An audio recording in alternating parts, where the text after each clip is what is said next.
Hey everybody, welcome back to another Tuesday's Tips and Tricks at Scenic Landscapes. I'm Chelsea. I'm Nathaniel. And we're talking about houseplants today, my favorite thing. So we're going to kind of show you some really easy houseplants, maybe some not so easy houseplants, and just some basic care and maintenance on them. Yep. So over here, we have a beautiful Monstera, one of my favorites. It's specifically Monstera Deliciosa, which is like super trendy, and now there's all the variegated forms. This is a green one. And it's so delicious. Look how delicious this looks.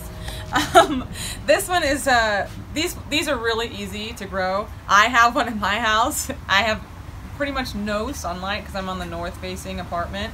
I do my best to get him some sunlight, and he's really doing really well. Anything else you want to add about this cutie? Super easy to grow. I'll kind of talk overall here in a little bit about basic generic houseplant care and what to know and what to do. So we'll talk about some basic care here in a little while. Now this beauty here, I call it a prayer plant, but apparently it's not really a prayer plant, but everyone says that they're prayer plants. Not everyone. Oh, except for Nathaniel, Mr. This is a Calathea, not a prayer. But it does the same thing that prayer plants do. Anyway, they're really beautiful. These plants, like the prayer plants, move a lot. If you ever watched like a time-lapse video of people's plants, like these ones are like, all ooh, over the where's place. the sunlight? Let me get it all. And sometimes if you have smaller plants or plants with less heavy foliage sitting right next to them, sometimes they get beat up because these guys are always moving their leaves around.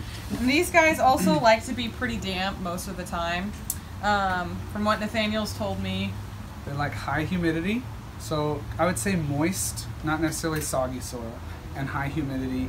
They don't need a lot of light. Actually, the underside of the leaves is dark because this is a forest floor plant, and in nature that allows the plant to trap more light that actually gets to the leaf, and less goes through the leaves. Look how beautiful that color is. Don't you just love it? I'd love a lipstick color in that right there. So the next plant we're going to talk about is the most easiest plant you could possibly own that I recommend everyone have in their house. If you have a brown thumb, you can grow this. Yes. If you just forget about it, it's going to live. So this is a snake plant, also called mother-in-law's tongue, also called Sansevieria. There's different varieties of these. This one's variegated. I have one like this. I also have one that's pretty much basically green, but it has like this like little stripy thing going on.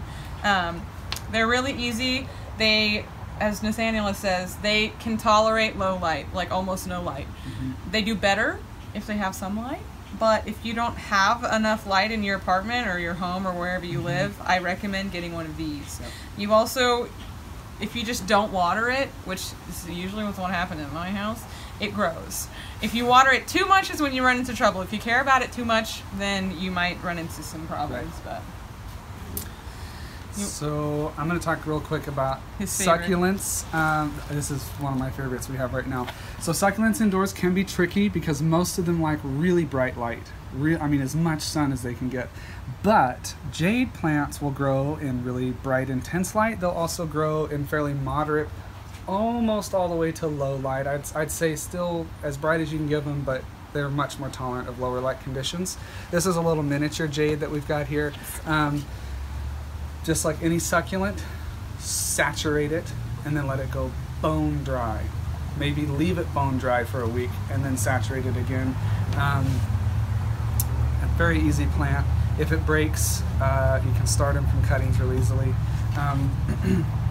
Back here is the African mask. I have a couple of these at my house.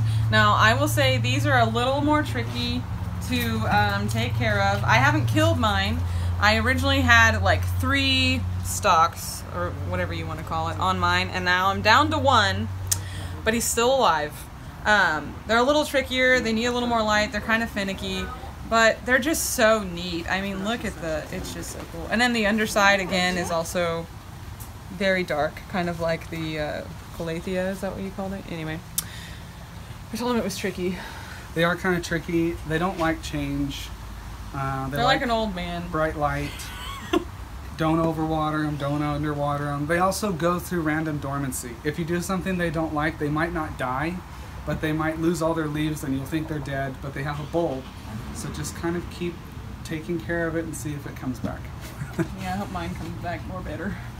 Now this guy, you think this is easy, this one might be even easier. I don't have one of these. This is called a ZZ plant. Does it have another name? I don't know the botanical name on this. I just call it a ZZ plant. They have a black form now. We just have the green one, but I don't know. I think I like the green better.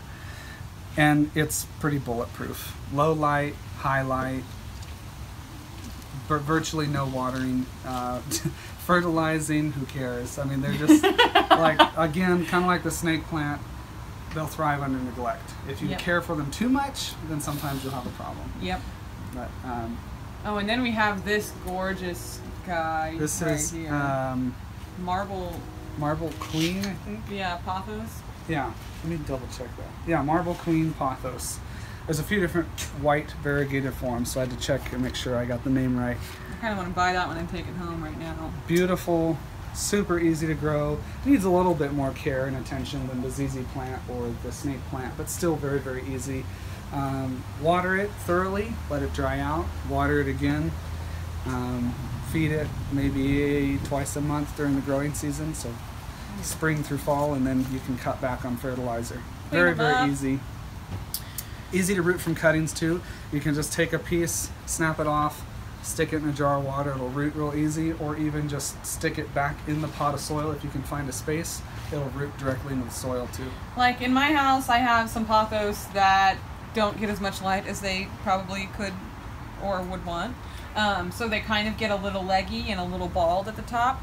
So what you can do is, like Nathaniel said, make a cutting and just stick them back in there. Or if you have a really long piece, I have one that's like, the plant is probably here, and I have one piece that's like way far down.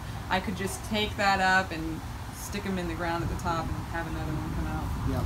But so also, Pathos, if you grow them instead of just letting them trail, which is beautiful, if you like that look, there's nothing wrong with it. But if you want big leaves and full plants, put a pole or a stake and train it up vertically.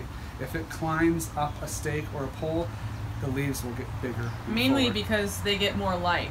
As they climb up, they're not being shadowed like by these ones. So as far as fertilizing them, we sell one type of fertilizer here. There's another one that I'm hoping will carry soon, but this right here is worm castings. Yeah, worm poop. Isn't that great?